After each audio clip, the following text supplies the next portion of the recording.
Very warm welcome to all of you. This is Akash Sharma, and here we will discuss the question asked in test number 1 of Vision IS Test Series 2026, and this is the test number 6310. इससे पहले कि हम लोग questions पर चलें, as usual एक line, every pattern in your life repeats until you learn the lesson. The moment you choose differently, the loop ends and growth begins.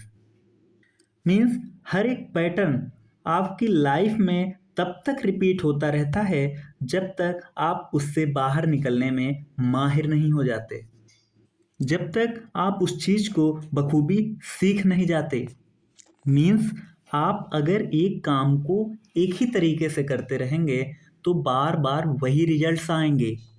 इसको ऐसे भी समझा जा सकता है, अगर आप किसी काम को करने में असफल हो जाते हैं, आप कोई गलती करते हैं, तो जब तक आप उस गलती को दोहराते रहते हैं आप असफल ही होते रहेंगे। तो ज़रूरी है कि आप उस गलती को फाइंड आउट करें और उस गलती को दूर करें और एक नया वे फाइंड आउट करें जो आपको सफलता तक ले जाए। चलिए क्वेश्चन पर चलते हैं। जैसा कि आप सभी को पता है अभी तक हम लोगों ने 80 क्वेश्चंस कर लिए थे। आज का पहला क्वेश्चन है क्वेश्चन नंबर 81, जो कि आर्टिकल 14 से रिलेटेड है। तो इससे पहले कि हम लोग क्वेश्चन पर चलें, आर्टिकल 14 को बेसिक से कर लेते हैं। आर्टिकल 14, अच्छा पहला क्वेश्चन, क्या ये सिटीजन्स को ही अवेलेबल है या सिटीजन्स और फॉरेनर्स किसी को भी अवेलेबल है? तो हम लोगों को पता है आर्टिकल नंबर, कौन कौन से आर्टिकल हैं जो केवल, और कौन कौन से फंडामेंटल राइट्स हैं जो केवल और केवल सिटीजन्स को अवेलेबल हैं। तो सबको याद है 15, 16, 19, 29, 30, ये कुछ फंडामेंटल राइट्स हैं। Article number 15, article number 16 and 19, 29, 30 ये केवल और केवल सिटीजन्स को दिए गए हैं। इसके अलावा आर्टिकल नंबर 14, 17, 18, 20, 21, 22, 23, 24, 25, 26, 27 एंड 28, ये आर्टिकल्स सिटीजन्स और non citizens means any person, किसी को भी दिए गए हैं। आर्टिकल 14 क्या कहता है?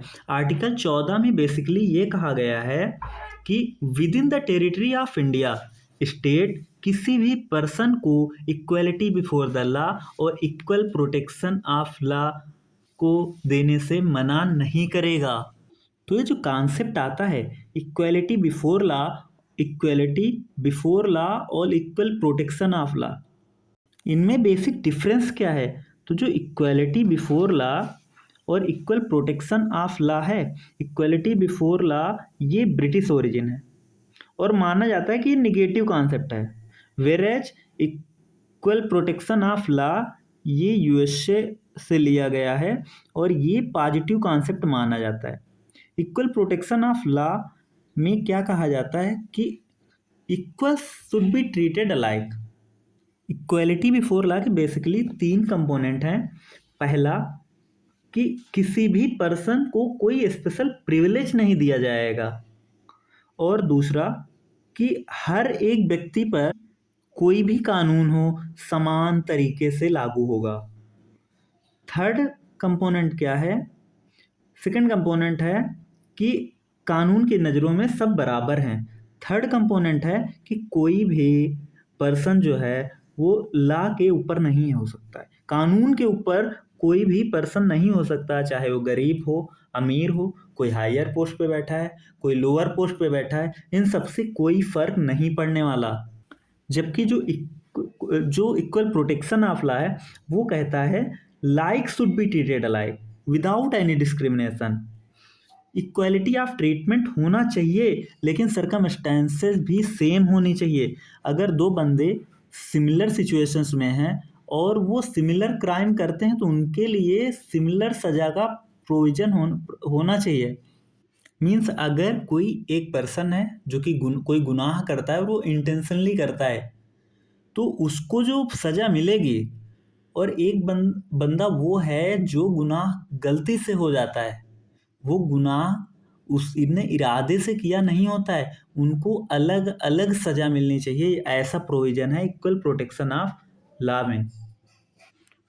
बाद हमारी सुप्रीम कोर्ट ने भी कह रखा है कि जहां पर इक्वल्स और इनइक्वल्स को डिफरेंटली ट्रीट किया जाएगा वहां आर्टिकल 14 अप्लाई नहीं होगा। मीन्स आर्टिकल 14 रीजनेबल क्लासिफिकेशन को अलाउ करता है। मीन्स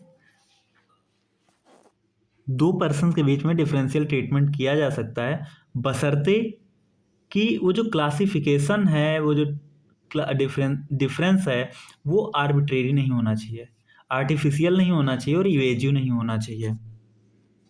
तो जो टर्म है equality before law, equality before law ये एलिमेंट है रूल ऑफ लॉ का। इक्वलिटी बिफोर लॉ जो ये एलिमेंट है, ये है रूल ऑफ लॉ का। तो एक ब्रिटिश पॉलिटिकल थिंकर या फिर ज्यूरिस्ट कह लीजिए हुए हैं एवी डाइसी साहब, और उन्होंने रूल ऑफ लॉ के कॉन्सेप्ट को पॉपुलराइज किया, और उन्होंने इसके तीन कंपोनेंट्स, तीन एलिमेंट्स बताए। पहला था कि आर्बिट्रेरी पावर नहीं होना चाहिए, कोई भी पर्सन इस अगर वो कानून नहीं तोड़ता है तो उसको सजा नहीं मिलनी चाहिए। मीन्स आर्बिट्रेरी पावर नहीं होनी चाहिए। दूसरा है कानून के इक्वलिटी बिफोर द लॉ, कानून के सामने सभी बराबर हैं, चाहे वो अमीर हो या गरीब हो, चाहे वो हायर पोस्ट पे है या वो लोअर पोस्ट पे है। और थर्ड एलिमेंट जो था वो था primacy of the rights of individual, मतलब इंडिविजुअल्स के राइट को प्रायोरिटी दी गई थी, प्राइमेसी दी गई थी। तो जब इंडियन कॉन्स्टिट्यूशन बना तो हमने दो एलिमेंट्स तो ले लिए, एब्सेंस ऑफ आर्बिट्रेरी पावर और इक्वलिटी बिफोर द लॉ, लेकिन जो ये थर्ड एलिमेंट था the primacy of the rights of individual, ये इंडिया में अप्लाइड नहीं होता। और सुप्रीम कोर्ट ने भी कह रखा है कि रूल ऑफ लॉ जो अंडर एम्बॉडीड है इन आर्टिकल 14, वो बेसिक फीचर है हमारे कॉन्स्टिट्यूशन का, बेसिक फीचर है, तो इसको अमेंडमेंट के थ्रू चेंज नहीं किया जा सकता। तो क्या ये जो कॉन्सेप्ट है इक्वलिटी बिफोर लॉ, ये क्या एब्सोल्यूट है? मीन्स क्या आर्टिकल 14 जो है वो एब्सोल्यूट फंडामेंटल राइट है? तो ऐसा नहीं है। कुछ केसेस ऐसे हैं कि जिसमें इक्वलिटी का कॉन्सेप्ट लागू नहीं होता है। पहला ऐसा प्रोविजन है आर्टिकल नंबर 361, आप सभी लोगों ने सुना होगा। आर्टिकल 361 है जिसके थ्रू प्रेसिडेंट को और गवर्नर्स को कुछ इम्यूनिटीज मिली हुई हैं। ऐसी कौन सी इम्यूनिटीज हैं जो प्रेसिडेंट और गवर्नर्स को मिली हुई हैं? तो प्रेसिडेंट और गवर्नर को अरेस्ट नहीं किया जा सकता जब तक वो अपने ऑफिस में रहते हैं। प्रेसिडेंट और गवर्नर किसी भी कोर्ट में आंसरेबल नहीं होंगे अगर वो अपनी ऑफिशियल ड्यूटीज या अपनी पावर्स का इस्तेमाल कर रहे होते हैं। And third is during their term of office उनको किसी भी क्रिमिनल, उनके खिलाफ कोई भी क्रिमिनल प्रोसीडिंग शुरू नहीं की जा सकती है। और चौथा पॉइंट क्या है कि कोई भी सिविल प्रोसीडिंग्स उनके अगेंस्ट चालू नहीं की जा सकती है।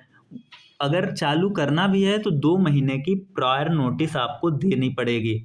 आप पहले 2 महीने पहले उनको नोटिस देंगे, इसके बाद ही आप उनके खिलाफ सिविल प्रोसीडिंग्स शुरू कर सकते हैं। पहला, उनके खिलाफ कोई क्रिमिनल प्रोसीडिंग्स नहीं शुरू करेंगे अगर वो प्रेसिडेंट या गवर्नर्स हैं, उनको अरेस्ट नहीं किया जा सकता। सिविल प्रोसीडिंग्स सिविल प्रोसीडिंग शुरू करना है तो 2 महीने के आप नोटिस देंगे। और चौथा क्या है, अगर वो ऑफिशियल ड्यूटी कर रहे हैं तो उनको किसी कोर्ट में आंसरेबल मीन्स जो उन्होंने काम किए हैं अपनी ऑफिशियल कैपेसिटी में, उसके लिए किसी भी कोर्ट में वो जवाबदेही नहीं होगी उनकी। नेक्स्ट पॉइंट क्या है, आर्टिकल 361 ए। आर्टिकल 361 ए, इसमें क्या कहा गया है कि अगर कोई भी पर्सन स्टेट लेजिस्लेचर या पार्लियामेंट की किसी प्रोसीडिंग की ट्रू रिपोर्ट सबके सामने लाता है, उसको पब्लिक करता है, तो उसके लिए खिलाफ कोई सिविल या क्रिमिनल प्रोसीडिंग्स नहीं की शुरू नहीं की जा सकती। And next is article 105 and 194। 105 में क्या है कि अगर कोई एमपी है, अगर अगर कोई एमपी है, तो अगर पार्लियामेंट में वो कुछ कहता है या फिर वोट करता है, उसके खिलाफ उसके लिए उसके खिलाफ कोई प्रोसीडिंग्स नहीं शुरू की जा सकती, कोर्ट में कोई भी प्रोसीडिंग्स उसके खिलाफ नहीं शुरू की जा सकती। और जो है 194 सेम प्रोविजन है रिगार्डिंग एमएलएज। अगर एमएलए स्टेट असेंबली में कुछ बोलता है, कुछ वोटिंग करता है, तो उसके लिए उसके खिलाफ कोई प्रोसीडिंग शुरू नहीं की जा सकती है। इतना ही नहीं, आर्टिकल 31C भी एक आर्टिकल 14 का एक्सेप्शन है। आर्टिकल 31C में ये कहा जाता है कि डायरेक्टिव प्रिंसिपल जो 39B और 39C हैं, 39B और 39C को सुपीरियोरिटी दी गई है ओवर आर्टिकल 14। मीन्स अगर means laws implementing Article 39B and 39C receives special protection, allowing them to override certain fundamental rights like Article 14। Means जो कानून 39B और 39C को इम्प्लीमेंट्स करने के लिए लाए गए हैं, वो इस बेसिस पे चैलेंज नहीं किए जा सकते कि वो आर्टिकल 14 को वायलेट कर रहे हैं। सुप्रीम कोर्ट ने कहा भी है, where article 31C comes in, article 14 goes out. अच्छा, 39B और 39C की बात कर रहे हैं। 39B है क्या? ये रिसोर्स के डिस्ट्रीब्यूशन से रिलेटेड है। और 39C क्या है? ये कहता है कि स्टेट कुछ ऐसा करेगा कि वेल्थ का कंसंट्रेशन ना हो। और आर्टिकल 14 के क्या क्या एक्सेप्शंस हैं, मीन्स आर्टिकल 14 में जो इक्वालिटी की बात की जा सकती है, वो इक्वालिटी और कहाँ कहाँ नहीं देखी जाती है। तो अगर यूएनए और इसकी एजेंसीज हैं, तो उनको भी डिप्लोमेटिक इम्यूनिटी मिलती है। इतना ही नहीं, जो फॉरेन रूलर्स हैं, फॉरेन सोवराइन हैं, एम्बेसडर्स हैं, डिप्लोमेट्स हैं, इनको भी क्रिमिनल और सिविल प्रोसीडिंग से इम्यूनिटी मिली हुई होती है। तो अभी तक हम लोगों ने क्या क्या देखा?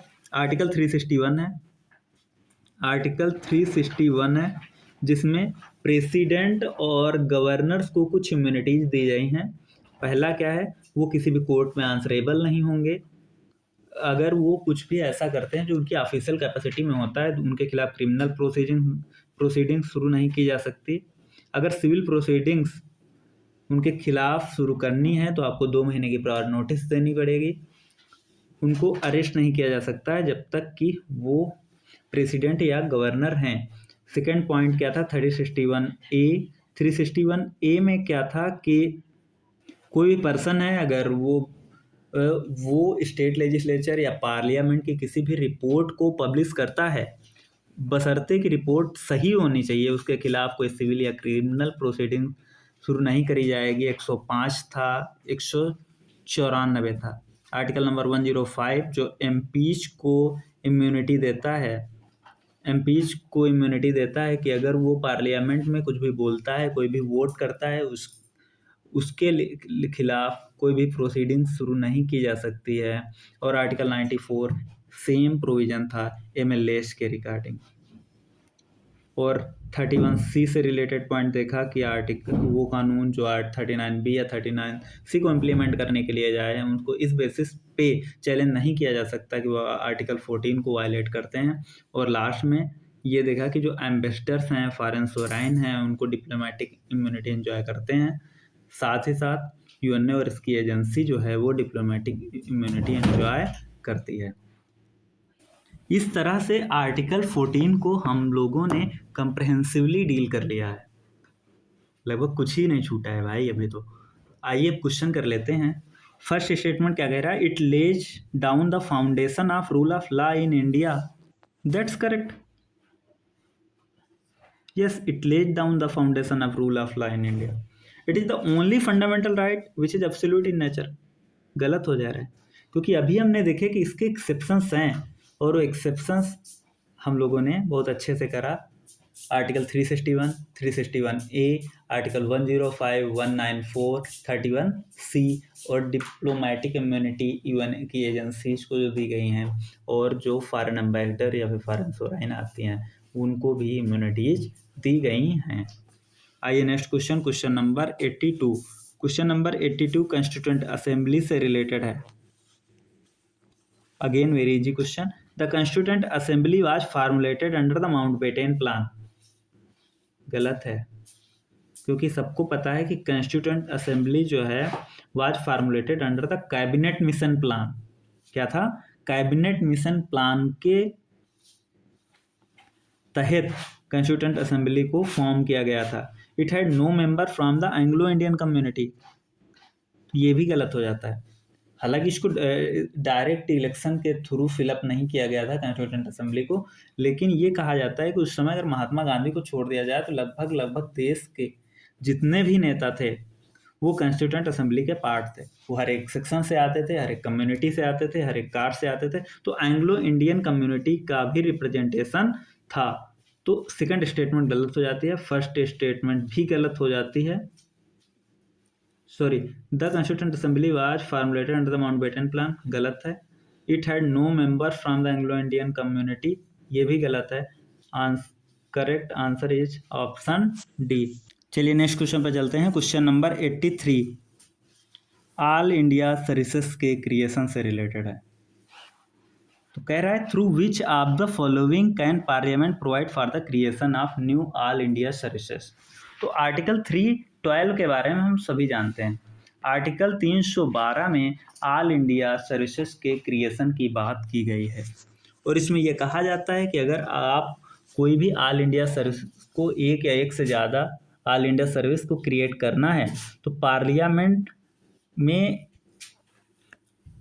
Law provide for the creation, means parliament में बाई लॉ प्रोवाइड कर सकती है वन और मोर ऑल इंडिया सर्विसेज।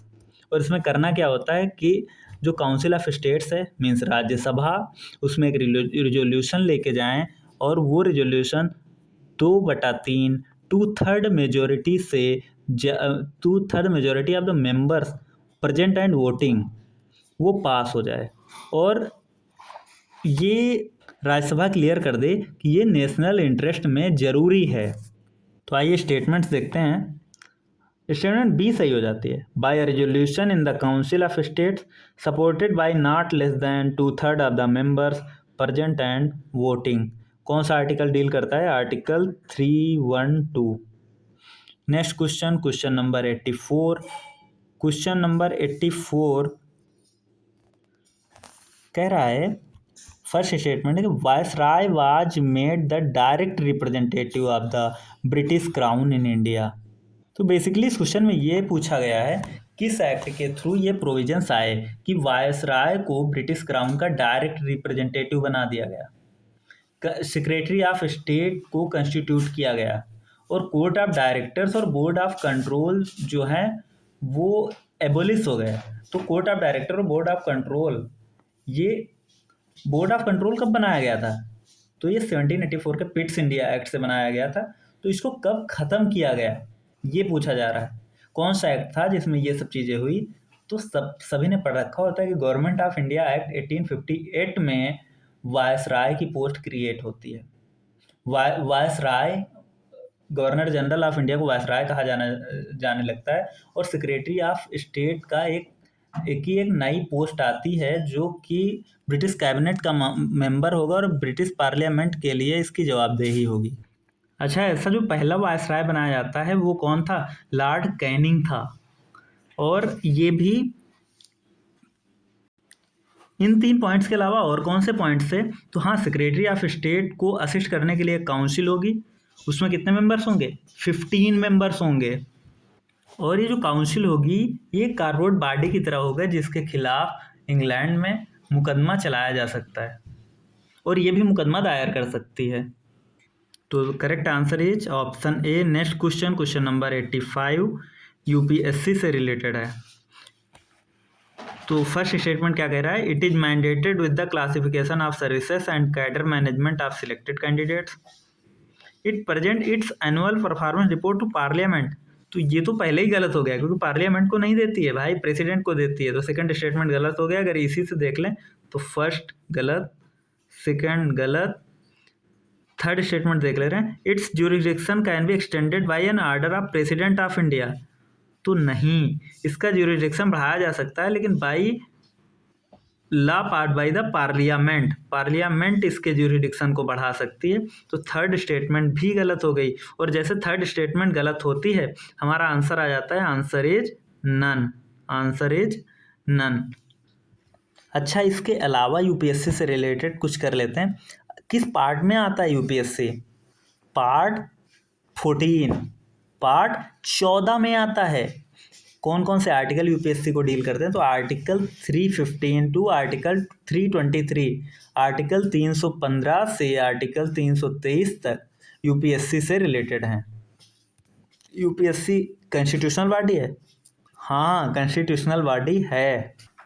तो इसमें जो पहली स्टेटमेंट है, it is mandated with the classification of services, cadre management, और भी हो सकता है कि सर्विस कंडीशंस हो गई, ट्रेनिंग हो गई, इन सब से रिलेटेड अगर यूपीएससी अगर ये सब नहीं करता है तो ये कौन करवाता है? तो ये मैनेज करता है डिपार्टमेंट ऑफ पर्सनल ट्रेनिंग।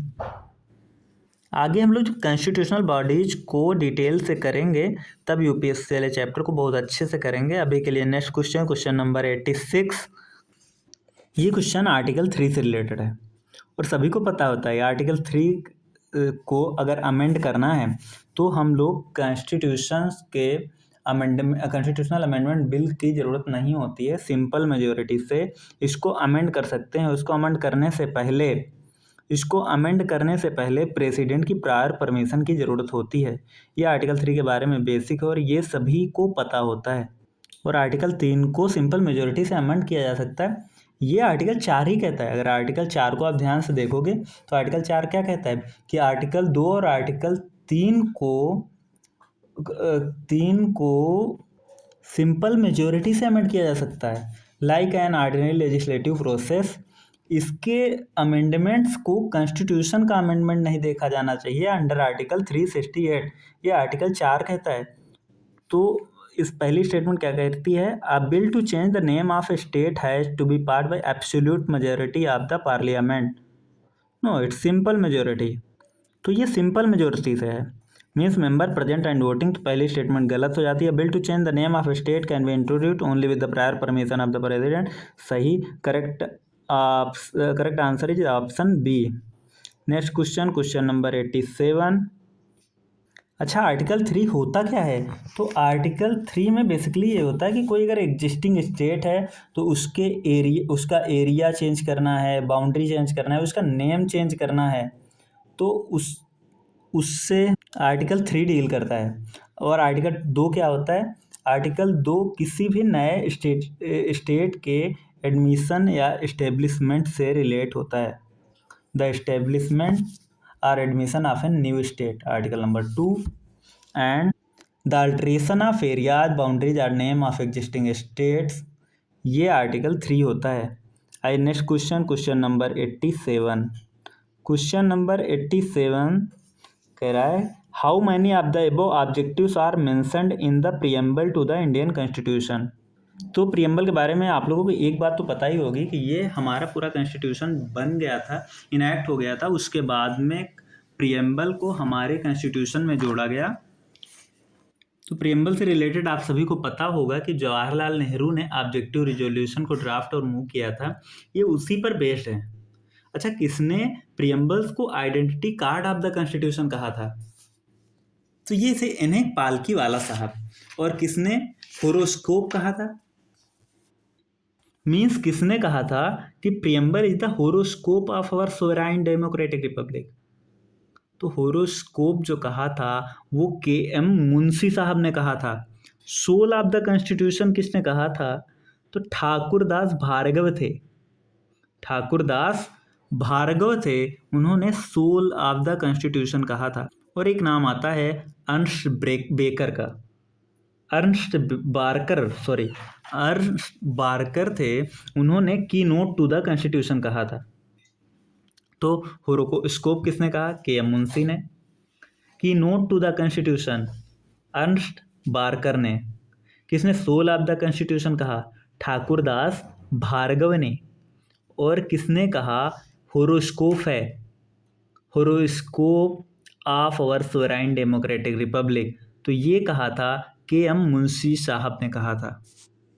तो प्रियम्बल से रिलेटेड तो सबसे पहले जब मुद्दा उठता है तो इस एम्बिग्विटी पे था कि प्रियम्बल कॉन्स्टिट्यूशन का पार्ट है कि नहीं है। बेरुबारी यूनियन केस सभी सुन रखा होता है और इसका यही क्वेश्चन ही था कि preamble is part of the constitution or not. तो ये होता है कि बेरुबारी यूनियन केस में सुप्रीम कोर्ट कहती है कि preamble is not part of constitution, लेकिन जब केशवानंद भारती केस आता है तो ये अफर्म करती है कि प्रियम्बल जो है वो पार्ट ऑफ द कॉन्स्टिट्यूशन है। इतना ही नहीं, LIC केस जो आता है, LIC केस कब हुआ था? 1995 में, और उसमें ये बोला गया था कि प्रियम्बल जो है वो इंटीग्रल पार्ट है। लेकिन फिर भी ये ध्यान देने योग्य है कि प्रियम्बल जस्टिसिएबल नहीं है, मीन्स इसकी प्रोविजंस को आप कोर्ट ऑफ लॉ में इन्फोर्स नहीं करा सकते। और एक कहा जाता है कि प्रियम्बल ना तो सोर्स है और ना ही ये पावर देता है लेजिस्लेचर को, ना तो ये सोर्स ऑफ पावर है और ना ही तो प्रोहिबिशन अपॉन द पावर है लेजिस्लेचर की। तो ये भी पता होगा कि प्रियम्बल्स का सिर्फ एक बार अमेंडमेंट हुआ है, 42nd कॉन्स्टिट्यूशनल अमेंडमेंट एक्ट 1976 के द्वारा, और इसमें 3 टर्म ऐड किए गए थे, सोशलिस्ट, सेकुलर और इंटीग्रिटी। अच्छा, कितने लोगों को प्रियम्बल याद है? प्रियम्बल तो याद ही कर लेना चाहिए भाई, ये तो इंटरव्यू में पूछ लेते हैं, पूछ सकते हैं ऑब्वियसली। तो ये है प्रियम्बल, मैं रीड ही कर रहा हूँ। We the people of India having solemnly resolved to constitute India into a sovereign, socialist, secular, democratic republic, and to secure to all its citizens justice, social, economic, and political liberty of thought, expression, belief, faith, and worship, equality of status and of opportunity, and to promote among them all fraternity, assuring the dignity of the individual and the unity and integrity of the nation. In our Constituent Assembly, this 26th day of November 1949, do hereby adopt, enact, and give to ourselves this Constitution. आइए question पर चलते हैं। Question क्या कह रहा है? How many of above objectives are mentioned in the preamble?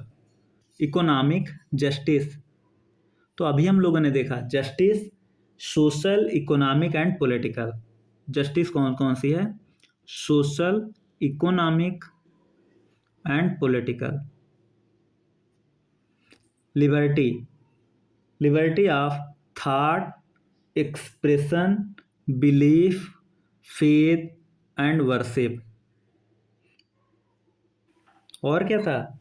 Equality, equality of status and opportunity. और क्या था? Fraternity, fraternity assuring the dignity of the individual. और क्या था? Unity and integrity of the nation. तो सभी थे, economic justice, liberty of faith, dignity of individual, the integrity of the nation. So answer D is the correct answer. Next question, question number 88, ये है कि Lord Canning की जो legislative council थी 1862 में, उसमें कौन कौन से मेंबर नॉमिनेट किए गए थे? तो हमने पहले ही 1861 का इंडियन लेजिस्लेटिव काउंसिल एक्ट पढ़ चुक लिया है, और इसमें बोला गया था कि 3 मेंबर ऐड किए गए थे, जिसमें राजा ऑफ बनारस थे, महाराजा ऑफ पटियाला थे और सर दिनकर राव थे। So correct answer is option C. Next question is question number 89, जो फाइनेंशियल इमरजेंसी से रिलेटेड है। तो आर्टिकल 360 फाइनेंशियल इमरजेंसी से डील करता है। तो बेसिकली आर्टिकल 360 में क्या कहा गया है कि प्रेसिडेंट को जब भी ये जरूरी लगे, मीन्स अगर वो सेटिस्फाइड है कि देश में ऐसी सिचुएशन आ गई है कि देश की फाइनेंशियल स्टेबिलिटी को खतरा है, पूरे इंडिया में या किसी पार्ट ऑफ टेरिटरी में, ऐसा भी हो सकता है कि देश के किसी हिस्से में फाइनेंशियल स्टेबिलिटी को खतरा है, या फिर क्रेडिट ऑफ इंडिया थ्रेटेंड है, तो फाइनेंशियल इमरजेंसी जो है प्रोक्लेम कर सकता है। कितना टाइम दिया जाता है अप्रूवल के लिए? पार्लियामेंट्री अप्रूवल के लिए कितना टाइम? 2 महीने के भीतर पार्लियामेंट्री अप्रूवल की बात की जा सकती है। कितने टाइम के एक बार अगर फाइनेंशियल इमरजेंसी अगर अप्रूव हो गई तो कितने समय के लिए वो लागू रहती है? तो जब तक इसको सब्सिक्वेंट प्रोक्लेमेशन के द्वारा प्रेसिडेंट रिवोक नहीं करता तब तक देश में फाइनेंशियल इमरजेंसी लागू रहेगी। तो यहाँ ये भी ध्यान देना जरूरी है कि इसके प्रोक्लेमेशन के लिए तो पार्लियामेंट्री अप्रूवल की जरूरत पड़ती है, लेकिन जब प्रेसिडेंट को इसको रिवोक करना होता है तब किसी भी पार्लियामेंट्री अप्रूवल की जरूरत नहीं पड़ती है। तो क्या अभी तक कोई फाइनेंशियल इमरजेंसी लगाई गई है? तो अभी तक कोई फाइनेंशियल इमरजेंसी लगाई नहीं गई थी, लगाई गई है। और फाइनेंशियल इमरजेंसी में ये होता है कि कोई भी ऑफिशियल है, यहाँ तक सुप्रीम कोर्ट के जज और हाई कोर्ट के जज की सैलरी भी कम की जा सकती है। कोई भी स्टेट लेजिस्लेचर है उसका मनी बिल उसको भी होल्ड किया जा सकता है। तो आइए स्टेटमेंट देखते हैं। The proclamation of financial emergency part by a simple majority, that's correct option. Simple majority से पास किया जाता है। दूसरा है the proclamation of financial emergency can be revoked by the special majority of both house. इन सब की ज़रूरत ही नहीं पड़ती है। सब्सिक्वेंट प्रोक्लेमेशन के द्वारा जब भी प्रेसिडेंट चाहे वो इसको रिवोक कर सकता है। Financial emergency has been declared only once during the financial crisis, अभी तक कभी लगाई नहीं गई। तो option A is the correct answer. Next question number 90 central information commission से रिलेटेड है। स्टेट इंफॉर्मेशन कमीशन के बारे में हम लोग अच्छे से कर ही चुके हैं। अभी सेंट्रल इंफॉर्मेशन कमीशन आया के बारे में देखते हैं। तो सभी को पता है राइट टू इंफॉर्मेशन एक्ट आया था 2005 में। इसके बाद central information commission came into existence. ये कोई कॉन्स्टिट्यूशनल बॉडी है। तो central information commission constitutional body नहीं है, नॉट अ कॉन्स्टिट्यूशनल बॉडी, ये याद रखेंगे। ये कब इस्टेब्लिश हुई? सेंट्रल गवर्नमेंट ने 2005 में इसको सेंट्रल इंफॉर्मेशन कमीशन को इस्टेब्लिश करा। इसमें कितने मेंबर्स होते हैं? एक तो चीफ इंफॉर्मेशन कमिश्नर होता है, इसके अलावा 10 इंफॉर्मेशन कमीशन हो सकते हैं, मैक्सिमम 10 से ज़्यादा नहीं हो सकते।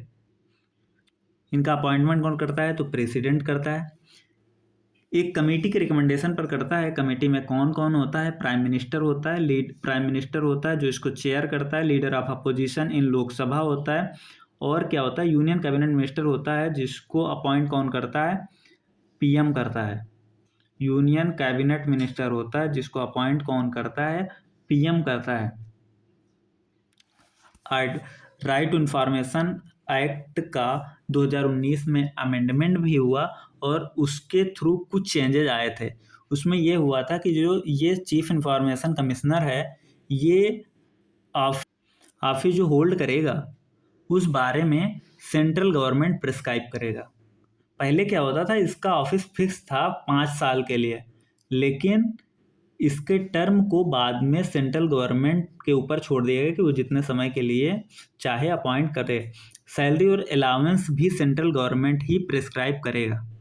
पहले क्या होता था? इसकी सैलरी और अलाउंस जो थी वो चीफ इलेक्शन कमिश्नर के बराबर हुआ करती थी। तो आइए क्वेश्चन के स्टेटमेंट्स पर चलते हैं। It consist of a chief information commissioner and not more than 10 information commissioner, that is the correct statement. Second statement is the chief information commissioner shall hold office for a term of 5 years. ये पहले होता था, लेकिन right to information act जो 2019 में amendment हुआ इसके through ये सेंट्रल गवर्नमेंट पे छोड़ दिया गया। Salaries and allowance of the chief information commissioner is the same as that of the chief election commissioner. ये भी पहले था, लेकिन अभी right to information amendment act जो 2019 था उसमें चेंज कर देगा, सेंट्रल गवर्नमेंट बताएगा। तो कितने स्टेटमेंट करेक्ट हैं? Only 1 statement, 1 is the correct answer. Next question number 91 स्वर्ण सिंह कमेटी से स्वर्ण सिंह कमेटी से रिलेटेड है। और इससे पहले हम लोगों ने फंडामेंटल ड्यूटीज के बारे में ढंग से कर लिया है इसी टेस्ट में। तो पढ़ देखते हैं पहली statement, the duty to pay taxes as a fundamental duty.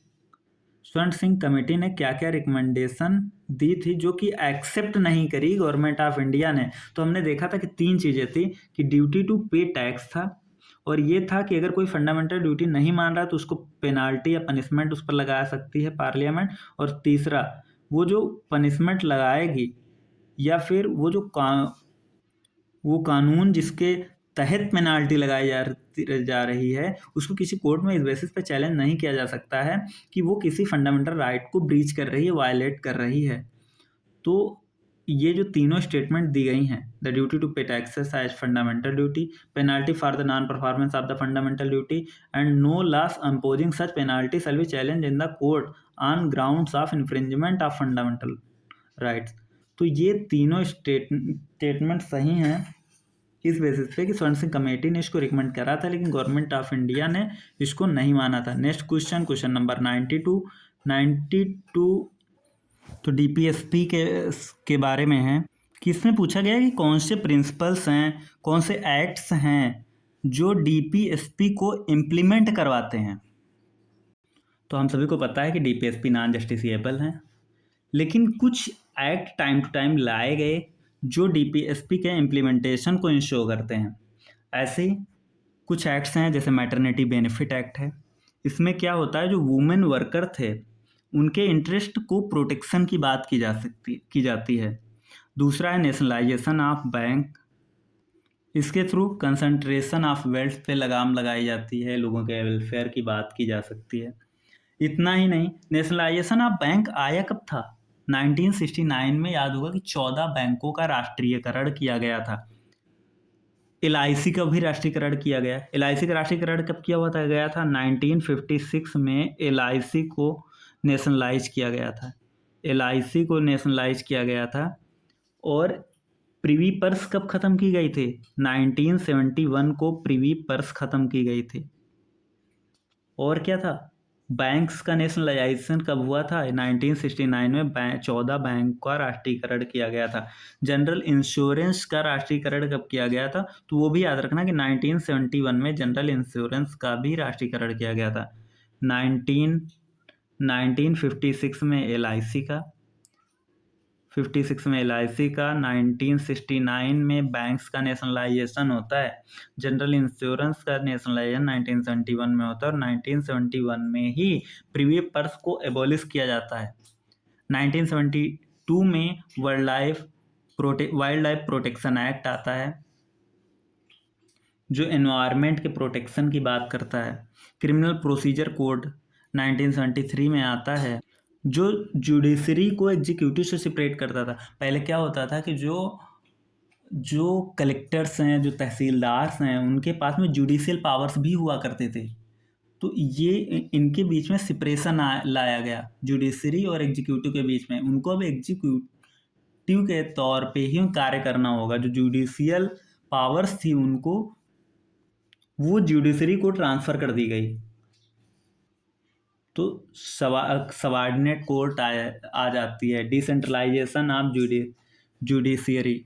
इसके अलावा इक्वल रिम्यूनरेशन एक्ट आता है, और ये कब आता है? Equal remuneration act 1976, equal pay for equal work. और इसके अलावा फॉरेस्ट कंजर्वेशन एक्ट आता है। फॉरेस्ट कंजर्वेशन एक्ट आता है 1980 में, जो फॉरेस्ट के कंजर्वेशन की बात करता है। तो ये कुछ एक्ट्स हैं जो डीपीएसपी के इम्प्लीमेंटेशन को इंश्योर करते हैं। तो इसमें जो दिया गया maternity benefit act, nationalisation of bank, wild life protection act और क्रिमिनल प्रोसीजर कोड, ये सारे के सारे डीपीएसपी के इम्प्लीमेंटेशन को इंश्योर करते हैं। तो correct answer is option D. Next question number 93। Question number 93 जो कि इंटरपोल से रिलेटेड है। तो इसमें यह कहा गया है कि रिसेंटली इंटरपोल ने एक सिल्वर नोटिस पब्लिश की है। सिल्वर नोटिस जो है ये किससे एसोसिएटेड है? ये पहली बार हुआ है कि सिल्वर नोटिस इंटरपोल ने पब्लिश की है। तो हमें पता है कि इंटरपोल की बहुत सारी नोटिस आती हैं, उसमें जो एक आती है रेड नोटिस। रेड नोटिस में क्या होता है, तो अगर कोई पर्सन है जिसको सज़ा मिल चुकी हुई होती है या फिर जिसको सज़ा मिलनी है और वो फरार हो जाता है, तो उसकी लोकेशन को पता लगाने के लिए और उसको अरेस्ट करने के लिए जब नोटिस जारी होती है तो वो रेड नोटिस होती है। दूसरा होता है येलो नोटिस। येलो नोटिस तो ये कब जारी होती है, जब लोग, ऐसा होता है ना कि जब कोई खो जाता है, मीन्स कोई माइनर हो गया या फिर वो लोग जो खुद को नहीं पहचान रहे हैं, जिनकी याददाश्त चली गई है, ऐसा कुछ, तो उन लोगों को अगर ढूंढने के लिए जो नोटिस जारी करता है इंटरपोल, तो वो येलो नोटिस जारी करता है। एक ब्लू नोटिस होती है। ब्लू नोटिस कब वो जारी करता है, अगर किसी के खिलाफ कोई क्रिमिनल इन्वेस्टिगेशन हो रही है तो उस पर्सन की आइडेंटिटी के बारे में, उसकी एक्टिविटीज, उसकी लोकेशंस के बारे में, ये सब जानने के लिए जो नोटिस जारी होती है वो ब्लू नोटिस जारी होता है। एक होती है ब्लैक नोटिस। तो अगर कोई अनआइडेंटिफाइड बॉडी है, कोई एक ऐसी बॉडी है जो कि आइडेंटिफाई नहीं करी जा रही है कि किसकी है, तो उसके लिए जो नोटिस जारी होती है वो ब्लैक नोटिस जारी होती है। तो अभी तक हम लोगों ने क्या क्या देखा, रेड नोटिस, ये क्या होता है कि अगर किसी पर्सन को सज़ा मिल रही है और वो पर्सन को अगर लोकेट करना है या अरेस्ट करना है तब रेड नोटिस।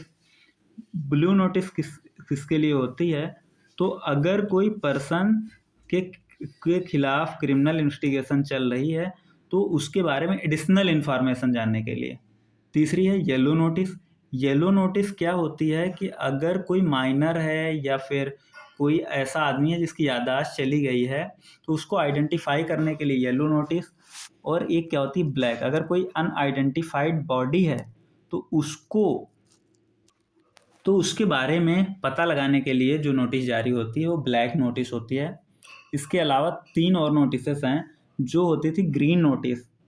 तो ग्रीन नोटिस क्या होता था कि तो किसी पर्सन के अगर क्रिमिनल एक्टिविटीज़ को देखते हुए ये कहा जाए कि वो पर्सन जो है वो पॉसिबल थ्रेट हो सकता है पब्लिक सेफ्टी के लिए, तो उसके खिलाफ जो वार्निंग, एज ए वार्निंग जारी होती है वो होती है ग्रीन नोटिस। एक होती है ऑरेंज नोटिस। ऑरेंज नोटिस क्या होता, इंटरपोल कब जारी करता है, तो ऑरेंज नोटिस में भी वार्न किया जाता है किसी एक ऐसी इवेंट के बारे में या किसी ऐसे पर्सन के बारे में जो पब्लिक सेफ्टी के लिए इमिनेंट या सीरियस खतरा पैदा कर सकता है। और एक होती है पर्पल नोटिस। तो पर्पल नोटिस किससे रिलेटेड होती है, तो पर्पल नोटिस ये होता है कि अगर कोई क्रिमिनल है उसने कौन सा मेथड यूज किया, यानी मॉडस ऑपरेंडी के बारे में इंफॉर्मेशन प्राप्त करने के लिए पर्पल नोटिस जारी करते हैं। तो ग्रीन नोटिस क्या होता है कि अगर कोई पर्सन है जो पॉसिबल थ्रेट हो सकता है पब्लिक सेफ्टी के लिए, तो उसकी क्रिमिनल एक्टिविटीज़ के बारे में जानने के लिए के बारे में क्रिमिनल एक्टिविटी को बताते हुए जो वार्निंग जारी करी जाती है उसके लिए ग्रीन नोटिस जारी होती है। और ऑरेंज क्या है कि अगर कोई इमिनेंट या सीरियस थ्रेट हो पब्लिक सेफ्टी के लिए तो उस इवेंट के बारे में वार्न करती है। और पर्पल ये मॉडस ऑपरेंडी या मीन्स ये उन मेथड्स को बताती है जिससे वो क्रिमिनल एक्टिविटीज की जाती हैं। तो अभी तक 7 नोटिस इंटरपोल जारी करता आया है। अभी के लिए एक सिल्वर नोटिस भी पहली बार जारी हुई है। तो सिल्वर नोटिस में क्या होगा, सिल्वर नोटिस ये हेल्प करती है ट्रेस करने में, या कि अगर कोई क्रिमिनल एसेट है, कोई क्रिमिनल एसेट है तो उसको ट्रेस करती है और रिकवर करती है। तो इससे क्या होगा, जो ट्रांसनेशनल ऑर्गेनाइज्ड क्राइम चल रहा था ना उसको कम्बैट किया जा सकता है और इंटरनेशनल पुलिस कोऑपरेशन को बढ़ावा मिलेगा। तो ये पहली बार हुआ है कि ये जो क्रिमिनल्स के एसेट हुआ करते थे उनको ट्रेस और रिकवर करेगी, कौन करेगी, सिल्वर नोटिस करेगी। तो first option is the correct answer, A. Next question is question number 94 जो कि डीपीएसपी से रिलेटेड है। Again with reference to DPSP under part 4 of the Indian constitution, तो इसमें बताना है कौन कौन से गांधीयन आइडियोलॉजी पर बेस्ड थे। तो गांधीयन आइडियोलॉजी पर सभी को पता है कि आर्टिकल 40 जो कि विलेज पंचायत से रिलेटेड है। आर्टिकल 43 जो काटेज इंडस्ट्री के प्रमोशन से रिलेटेड है। आर्टिकल 43 बी जो कोऑपरेटिव सोसाइटी से रिलेटेड है। आर्टिकल 46 जो SC ST और अदर वीकर सेक्शंस के एजुकेशनल और इकोनॉमिक इंटरेस्ट को प्रमोट करने की बात करता है। आर्टिकल 47 जो इंटॉक्सिकेंट के कंजम्पशंस को है, जो इंटॉक्सिकेंट ड्रिंक्स होते हैं, ड्रग्स होते हैं, उनके कंजम्पशन को प्रोहिबिट करता है आर्टिकल 47 वो। और आर्टिकल 48 जो काउ स्लाटर से रिलेटेड है, इन सबको काउ स्लाटर को प्रोहिबिट करता है।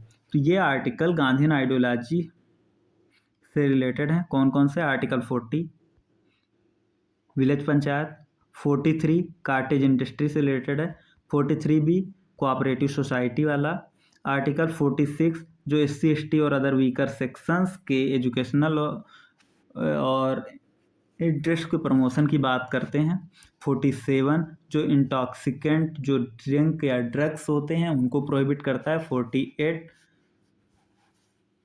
जो काउ स्लाटर को प्रोहिबिट करता है। तो ये गांधीयन आइडियोलॉजी से रिलेटेड है। तो देखते हैं कौन कौन से स्टेटमेंट में दिए गए हैं।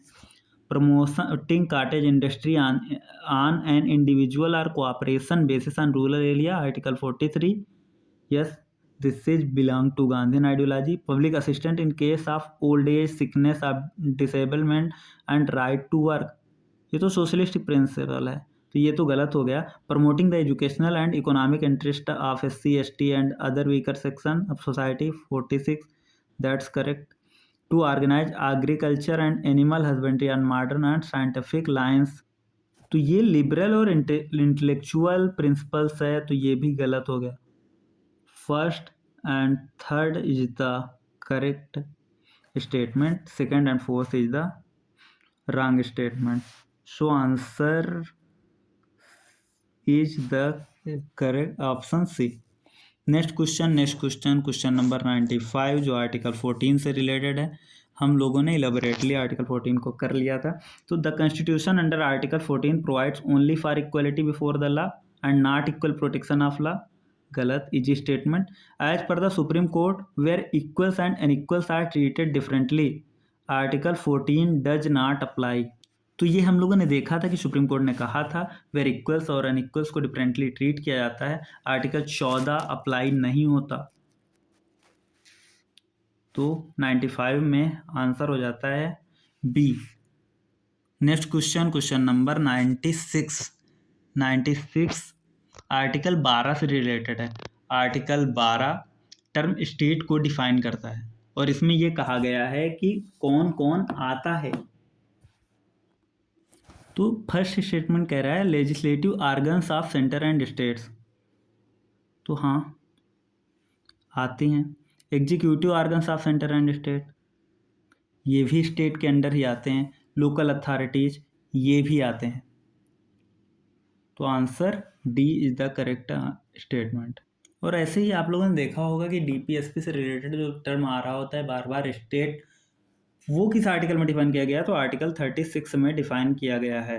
नेक्स्ट क्वेश्चन नंबर 97 रिट से रिलेटेड है। एक पैरा दिया है और इसमें बताना है कि ये कौन सी रिट है। तो कह रहा है कि it is a command issued by a court to an authority directing it to perform a public duty. अच्छा, ये किसी अथॉरिटी को कहता है कि अपनी पब्लिक ड्यूटी को आप परफॉर्म कीजिए। अगर वो अपनी पब्लिक ड्यूटी को अच्छे से नहीं कर रहा है तो कौन सी रिट इश्यू की जाती है? सभी को पता है, मैंडमस। कौन सी? Mandamus. It can be issued when an authority vested with the power improperly refuses to exercise it, कि जब वो अपने पावर्स का गलत इस्तेमाल कर रहा है और अपनी पब्लिक ड्यूटी को करने से मना करता है, तब ये रिट इश्यू की जाती है। और ये किसी भी तरह की पब्लिक अथॉरिटी के खिलाफ इश्यू की जा सकती है। 97 कंप्लीट हो गया। Next question 98 state human right commission से रिलेटेड है। तो सभी ने सुना होता है 1993 में protection of human rights act के बारे में। तो इसके through national human right commission आता है और उसी के साथ साथ हर एक स्टेट में स्टेट ह्यूमन राइट कमीशन भी आता है। तो इससे रिलेटेड क्या पूछा गया है कि it can inquire into violation of human rights only in respect of subjects mentioned in the state list of in the Indian constitution. तो ये गलत हो जाता है, क्योंकि स्टेट लिस्ट में तो मेंशन पूछे जा सकते हैं, साथ साथ जो कंकरेंट लिस्ट में भी हैं उनसे रिलेटेड सब्जेक्ट्स पे भी ये इंक्वायर कर सकता है। The commission submit its annual report to the governor of the state. तो इस स्टेटमेंट को आप लोग ध्यान से देख लेंगे, क्योंकि कमीशन जो है अपनी रिपोर्ट जो है वो स्टेट गवर्नमेंट को सबमिट करता है, ना कि गवर्नर को। तो ये भी गलत हो जाती है। तो आंसर हो जाता है ऑप्शन डी। और स्टेट ह्यूमन राइट कमीशन के बारे में कुछ और जान लेते हैं। तो जो स्टेट ह्यूमन राइट कमीशन होता है, इसकी रिकमेंडेशन स्टेट गवर्नमेंट पर बाइंडिंग नहीं होती हैं, और ये भी है कि ये ह्यूमन राइट जो वायलेटर्स हैं उनको पनिश करने की भी पावर इनके पास नहीं है, और ना ही जो विक्टिम्स हैं उनको ये कोई रिलीफ प्रोवाइड करा सकते हैं। हालांकि इनकी जो रिकमेंडेशन है वो बाइंडिंग नहीं है, लेकिन स्टेट गवर्नमेंट को ये ज़रूर इन्फॉर्म करना पड़ता है 1 महीने के भीतर कि उन्होंने जो इसने रिकमेंड करा था स्टेट ह्यूमन राइट कमीशन ने, उस पर क्या एक्शन लिए हैं उसको वो ब्रीफ करें।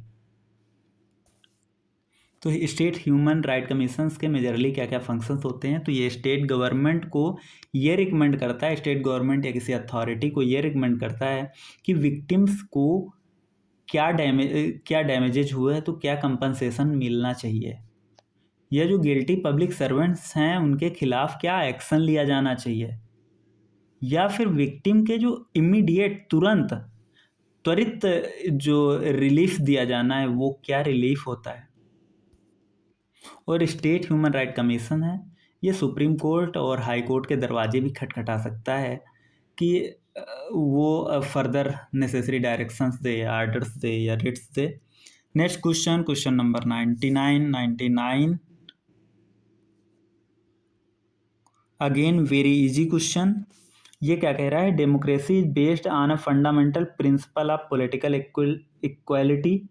करेक्ट स्टेटमेंट कि डेमोक्रेसी जो है वो पॉलिटिकल इक्वालिटी के फंडामेंटल प्रिंसिपल पर बेस्ड है। तो ये स्टेटमेंट सही है। इन अ democracy the government is not limited by laws और रेगुलेशन। तो ये तो गलत ही हो जा रही, क्योंकि अगर कोई भी गवर्नमेंट जो है वो लिमिटेड गवर्नमेंट नहीं होगी, लॉज एंड रेगुलेशन को ही फॉलो नहीं करेगी, तो वो डेमोक्रेसी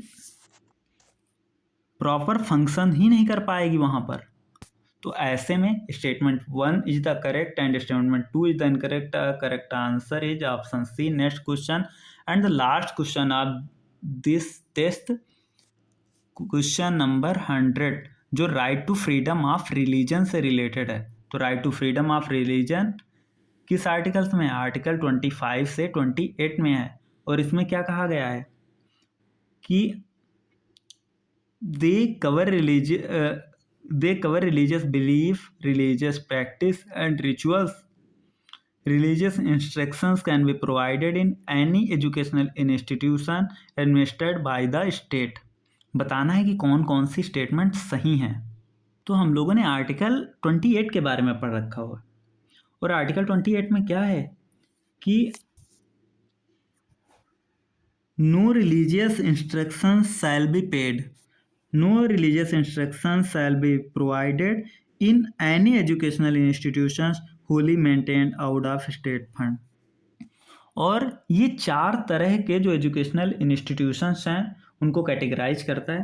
पहला, इंस्टीट्यूशन जो कि स्टेट के द्वारा होली मेंटेन्ड होते हैं, मतलब पूरी तरह से स्टेट ही उनको मेंटेन करती है।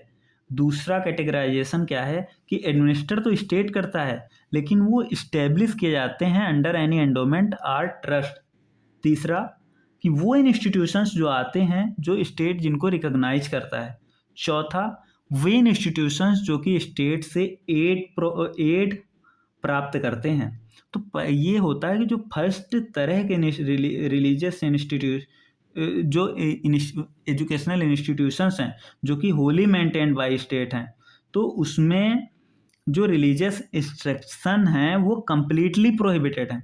लेकिन जो दूसरे इंस्टीट्यूशंस हैं जो एडमिनिस्टर तो स्टेट कर रहा है लेकिन इस्टेब्लिश किए गए हैं अंडर एनी एंडोमेंट और ट्रस्ट, उसमें रिलीजियस जो इंस्ट्रक्शंस हैं वो परमिटेड है। लेकिन जो तीसरी और चौथी कैटेगरी है जिसमें कि एजुकेशनल इंस्टीट्यूशंस को जो स्टेट रिकॉग्नाइज करता है, या फिर चौथा जिसमें कि उसको एड दिया जा रहा है, उसमें वॉलंटरी बेसिस पर रिलीजियस इंस्ट्रक्शंस दिए जाते परमिटेड हैं। मीन्स अगर चाहें तो रिलीजियस इंस्ट्रक्शन दें, अगर चाहें तो रिलीजियस इंस्ट्रक्शंस के लिए मना कर सकते हैं। तो आइए देखते हैं। They cover religious belief, religious practices and rituals, this is correct.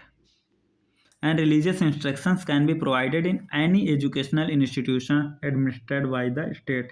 तो ये गलत हो जाता है, एनी टर्म नहीं होगा, क्योंकि अभी हम लोगों ने 4 तरह के कैटेगराइजेशन देखा और उसमें ये था कि जो होली मेंटेन्ड बाय स्टेट हैं उसमें प्रोहिबिट है, लेकिन जो एडमिनिस्ट्रेड बाय स्टेट हैं लेकिन इस्टेब्लिश किए गए हैं अंडर एनी ट्रस्ट और एंडोमेंट, उनमें परमिटेड है। लेकिन जो रिकग्नाइज्ड हैं वो चाहें तो वॉलंटरी करें, रिलीज इंस्ट्रक्शंस दें या ना दें, और जो 8 स्टेट से ले रहे हैं उस पर भी वॉलंटरी बेसिस पे ही लागू होता है। तो इस तरह से आंसर हो जाता है ऑप्शन ए। अभी तक हमने टेस्ट 1 को कंप्लीटली डिस्कस कर लिया है। नेक्स्ट अब हम आगे टेस्ट नंबर 2 को कंप्लीट करेंगे।